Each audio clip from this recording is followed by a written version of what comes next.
একটি গোপন ডিল, ৫০ লক্ষ টাকার রহস্যময় লেনদেন এবং ক্ষমতার মসনদ দখলের এক ভয়াবহ লড়াই। ভাবুন তো, যারা দিনের আলোতে আদর্শের বুলি আওড়ায়, রাতের অন্ধকারে তারাই কি একে অপরের পিঠে ছুরি মারার নীল নকশা চূড়ান্ত করছে?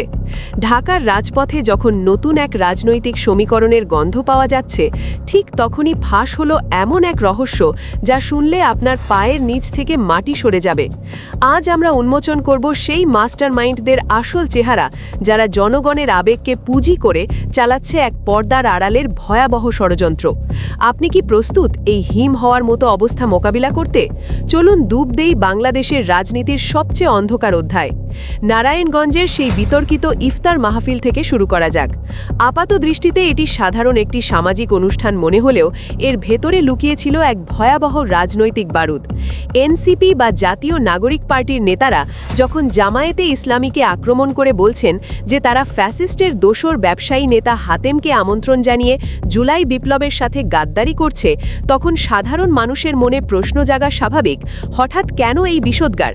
কিন্তু মুদ্রার উল্টো পিঠ বিশ্লেষণ করলে দেখা যায় এক চরম ভণ্ডামি। যে হাতেমকে নিয়ে এনসিপি আজ নৈতিকতার সবক দিচ্ছে, সেই একই ব্যক্তির কাছ থেকে এনসিপির শীর্ষ নেতা সার্জিস আলম একসময় নগদ ৫০ লক্ষ টাকা ঋণ নিয়েছিলেন। রাজনীতির মাঠে এর চেয়ে হাস্যকর যুক্তি আর কি হতে পারে যে দল গঠনের আগের টাকা হালাল, আর দল গঠনের পর তাকে কেউ ইফতারের দাওয়াত দিলে সেটা হারাম? এই যে ডাবল স্ট্যান্ডার্ড বা দ্বিচারিতা, এটাই বর্তমান রাজনীতির সবচেয়ে বড় রহস্য। এনসিপি আসলে নীতি নয়, বরং নিজেদের রাজনৈতিক স্বার্থেই এই ইস্যুকে হাতিয়ার বানিয়েছে। তাদের মূল লক্ষ্য জামায়াতকে নৈতিকভাবে দুর্বল করা, যেন আসন্ন সিটি কর্পোরেশন নির্বাচনে তারা সুবিধাজনক অবস্থানে থাকতে পারে। এই বিরোধটি কেবল একটি ইফতার মাহফিলের নয়, এটি হলো জামায়াতের ইমেজ নষ্ট করে তরুণদের মাঝে এনসিপির প্রভাব বাড়ানোর একটি সূক্ষ্ম মাস্টারমাইন্ড লেভেলের গেম।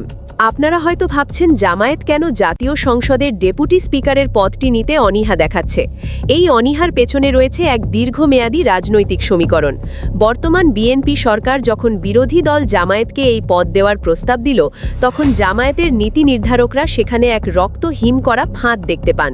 জুলাই সনদের মূল চেতনা ছিল শাসন ব্যবস্থার আমূল সংস্কার, কিন্তু বিএনপি তাদের ইশতিহার অনুযায়ী দুজন ডেপুটি স্পিকারের কথা বলে মূলত ওই সনদ থেকে বিচ্যুত হওয়ার পদ খুঁজছে। জামায়াত জানে এই মুহূর্তে একটি আলংকারিক পদ গ্রহণ করা হবে তাদের জন্য আত্মঘাতী।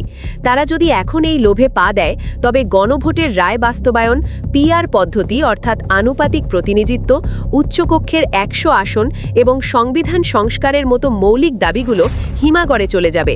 এটি স্রেফ একটি চেয়ারের লড়াই নয়, এটি হলো জুলাই বিপ্লবের মূল দাবিগুলোকে পাশ কাটিয়ে যাওয়ার এক পর্দার আড়ালের ষড়যন্ত্র। জামায়াত এই ফাঁদে পা দিলে তারা আর পরবর্তী নির্বাচনে সংস্কারের দাবি নিয়ে জনগণের সামনে দাঁড়াতে পারবে না। অথচ বিস্ময়কর বিষয় হল, জামায়াত যখন এই বৃহত্তর সংস্কারের জন্য দর কষাকষি করছে, তখন এনসিপি এই ডেপুটি স্পিকারের পদটি লুফে নেওয়ার জন্য রীতিমতো কামড়াকামড়ি শুরু করে দিয়েছে। তারা তাদের সদস্য সচিব আক্তার হোসেনকে ওই চেয়ারে বসাতে মরিয়া। এখান থেকেই বোঝা যায় রাষ্ট্র মেরামতের চেয়ে পদের প্রতি কাদের মোহ বেশি। এনসিপির কাছে নীতি বা আদর্শের চেয়ে ক্ষমতার গদি বড় হয়ে দাঁড়িয়েছে, যা রাজনৈতিক বিশ্লেষকদের মতে এক ভয়াবহ সংকেত। তারা ক্ষমতার ভাগ পেতে এতটাই ব্যাকুল যে সংস্কারের দীর্ঘ প্রক্রিয়াকে তারা এক নিমেষেই বিসর্জন দিতে রাজি। আসন্ন স্থানীয় সরকার বা সিটি কর্পোরেশন নির্বাচন ঘিরে সংঘাতের আগুন এখন দাউ দাউ করে জ্বলছে। এনসিপি এখন জামায়াতের কাছে সরাসরি দাবি জানাচ্ছে যে ঢাকা দক্ষিণ সিটি কর্পোরেশনের মেয়র পদে তাদের দলের প্রার্থী আসিফ মাহমুদকে ছেড়ে দিতে হবে। শুধু ঢাকা দক্ষিণ নয়, সারা দেশের অন্তত ২ থেকে ৩টি গুরুত্বপূর্ণ সিটি কর্পোরেশন নির্বাচনে জামায়াত যেন কোনো প্রার্থী না দেয় এবং এনসিপিকে নিঃশর্ত সমর্থন দেয়, সেই চাপও তৈরি করা হচ্ছে। রাজনীতিতে কেউ কাউকে বিনা স্বার্থে জায়গা ছেড়ে দেয় না। জামায়াতের নীতি নির্ধারকরা প্রশ্ন তুলেছেন, ঢাকা দক্ষিণের মতো একটি মেগা সিটির নিয়ন্ত্রণ কেন তারা একটি সদ্য গজিয়ে ওঠা দলকে ছেড়ে দেবে? এনসিপি আসলে জামায়াতকে একটি সিঁড়ি হিসেবে ব্যবহার করতে চায়। তারা জানে তৃণমূল পর্যায়ে জামায়াতের যে বিশাল ভোট ব্যাংক এবং সুশৃঙ্খল জনশক্তি আছে, তাছাড়া তাদের মতো নতুন দলের পক্ষে শিকড় গজানো অসম্ভব। আজ যদি জামায়াত ঢাকা দক্ষিণ ছেড়ে দেয়, তবে কাল এনসিপি পুরো দেশ জুড়ে ভাগ বসাতে চাইবে। আর একবার যদি তারা স্থানীয় সরকারের শক্ত অবস্থান পায়, তবে গ্যারান্টি দিয়ে বলা যায় আগামী দিনে তারা জামায়াতকে 2 পয়সারও দাম দেবে না। এটি দিবালোকের মতো স্পষ্ট। এনসিপি এই মুহূর্তে তাদের একলা চলো নীতিকে একটি হাতিয়ার হিসেবে ব্যবহার করে জামায়াতকে ব্ল্যাকমেল করছে, যেন সমঝোতার টেবিলে তারা বেশি ভাগ আদায় করতে পারে। আপনারা দেখছেন বাংলাদেশের রাজনীতির সবচেয়ে ইনডেপথ বিশ্লেষণ। এই রহস্যের আরও গভীরে যাওয়ার আগে এবং পর্দার আড়ালের মাস্টারমাইন্ডদের পরবর্তী চাল জানতে এখনই আমাদের channel news BD live subscribe করুন এবং বেল আইকনটি চেপে আমাদের সাথেই থাকুন। এখন আসা যাক এনসিপির তুরুপের তাস আসিফ মাহমুদের প্রসঙ্গে। ঢাকা দক্ষিণ সিটি কর্পোরেশনে এনসিপি তাকে প্রার্থী করতে চায়, কিন্তু জামায়াত কেন তাকে সমর্থন দিতে নারাজ? উত্তরটা লুকিয়ে আছে তার বিতর্কিত অতীতে। অন্তর্বর্তীকালীন সরকারে উপদেষ্টা হিসেবে থাকাকালীন আসিফ মাহমুদের বিরুদ্ধে দেশ জুড়ে ব্যাপক অনিয়ম এবং দুর্নীতির অভিযোগ উঠেছিল। রাজনৈতিক মহলে তিনি একজন বিতর্কিত চরিত্র হিসেবেই বেশি পরিচিত। জামায়াতের কট্টরপন্থী কর্মীরা যারা রাজপথে রক্ত দিয়ে আন্দোলন করেছে, তারা কি একজন অভিযুক্ত দুর্নীতিবাজের জন্য ভোট চাইবে? জামায়াত স্পষ্ট জানিয়ে দিয়েছে তারা জোট করতে রাজি, কিন্তু বিতর্কিত কাউকেই মনোনয়ন দেওয়া হবে না। এই অনড় অবস্থানের কারণেই এনসিপি এখন জামায়াতের উপর ক্ষুব্ধ। আসিফ মাহমুদকে মেয়র পদে বসানোর মাধ্যমে এনসিপি আসলে রাজধানীর একটি বিশাল বাজেট ও প্রশাসনিক ক্ষমতা কুক্ষিগত করতে চায়। এটি কেবল জনসেবার আকাঙ্ক্ষা নয়, বরং ক্ষমতার অপব্যবহারের এক নতুন নীল নকশা। আসিফ মাহমুদের মতো চরিত্রদের মাধ্যমে এনসিপি আসলে সেই পুরনো ব্যবস্থারই একটি নতুন সংস্করণ চালু করতে চাইছে, যা জুলাই বিপ্লবের স্বপ্নের পরিপন্থী। অনেকেই এনসিপিকে নতুন প্রজন্মের দল হিসেবে বড় করে দেখানোর চেষ্টা করছেন, কিন্তু গত জাতীয় নির্বাচনের পরিসংখ্যান বিশ্লেষণ করলে এক হিম হওয়ার মতো অবস্থা তৈরি হবে। ইতিহাসে প্রথমবারের মতো জামায়াতে ইসলামী ঢাকায় শুধু আসনই পায়নি, তারা 13টি আসনে নির্বাচন করে 6টিতে বিপুল ভোটে জয়লাভ করেছে।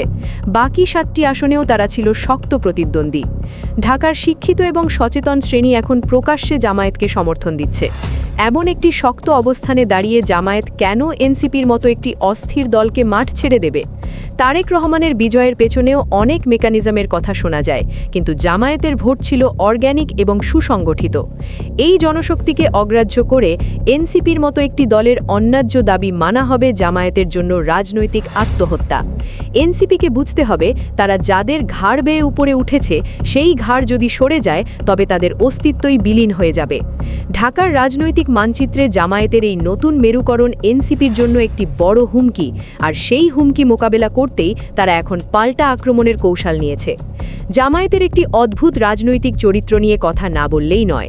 জাতীয় নির্বাচনে ব্যাপক কারচুপি হওয়া সত্ত্বেও তারা কেন নিশ্চুপ ছিল? কেন তারা জেনে শুনেও হাত গুটিয়ে বসেছিল? এর পেছনে রয়েছে এক ভয়াবহ ব্ল্যাকমেইল। প্রভাবশালী কিছু মহল জামায়াতকে বুঝিয়েছে যে তারা যদি প্রতিবাদ করে, তবে দেশের ভাবমূর্তি নষ্ট হবে এবং পতিত ফ্যাসিবাদী শক্তি বা তৃতীয় কোনো অপশক্তি আবার মাথাচাড়া দিয়ে উঠবে। জামায়াত এই ব্ল্যাকমেইলের সাড়া দিয়ে সুবোধ বালক সেজেছে ঠিকই, কিন্তু এর ফলে এনসিপি তাদের আরও বেশি চেপে ধরার সুযোগ পেয়েছে। আন্তর্জাতিক অঙ্গনে ডক্টর ইউনূসের ইমেজকে রক্ষা করার দোহাই দিয়ে জামায়াতকে বারবার ছাড় দিতে বাধ্য করা হচ্ছে। কিন্তু প্রশ্ন হলো, কতদিন এই ছাড় চলবে? ভূ রাজনৈতিকভাবে ভারত ও পশ্চিমা বিশ্বের কাছে নিজেদের গ্রহণযোগ্যতা প্রমাণের লড়াইয়ে বিএনপি যখন ব্যস্ত, তখন জামায়াতকে মাঠ ছাড়া করার এই পরিকল্পনা কি অন্য কোনো বহিঃশক্তির মাস্টার স্ট্রোক? ইউনূস ফ্যাক্টরের দোহাই দিয়ে জামায়াতকে বসিয়ে রাখা আসলে ক্ষমতার এক গভীর খেলা, যেখানে বড় রাজনৈতিক দলগুলো তাদের প্রতিপক্ষকে দুর্বল করে রাখার চেষ্টা করছে। এনসিপি এবং জামায়াতের সম্পর্কটাকে অনেকেই খুব রোম্যান্টিক চোখে দেখার চেষ্টা করেন, কিন্তু পর্দার আড়ালের সত্য হলো তাদের মধ্যে কোনো আনুষ্ঠানিক বা আদর্শিক জোট এখন পর্যন্ত হয়নি। জাতীয় নির্বাচনে যা হয়েছিল তা ছিল স্রেফ একটি আসন সমঝোতা। ফ্যাসিবাদের পতনের বৃহত্তর স্বার্থে জামায়াত সেদিন 30টি আসন স্যাক্রিফাইস করেছিল, কিন্তু সেই উদারতাকে এনসিপি এখন তাদের অধিকার মনে করতে শুরু করেছে।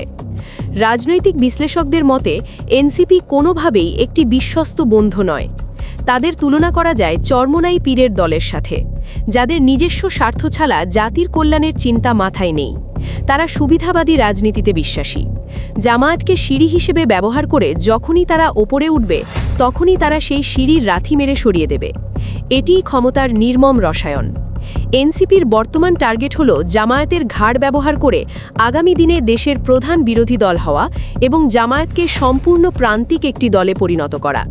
দর্শক, আপনারা কি মনে করেন? আদর্শের দোহাই দিয়ে ৫০ লক্ষ টাকার ঋণ নেওয়া কি সঠিক? বিতর্কিত আসিফ মাহমুদের জন্য কি জামায়াতের রাজপথ ছেড়ে দেওয়া উচিত, নাকি এনসিপি কেবল একটি সাময়িক হুজুগ হিসেবেই হারিয়ে যাবে? এই স্নায়ুযুদ্ধে শেষ পর্যন্ত কে জয়ী হবে, জনগণ নাকি পর্দার আড়ালের মাস্টারমাইন্ডরা?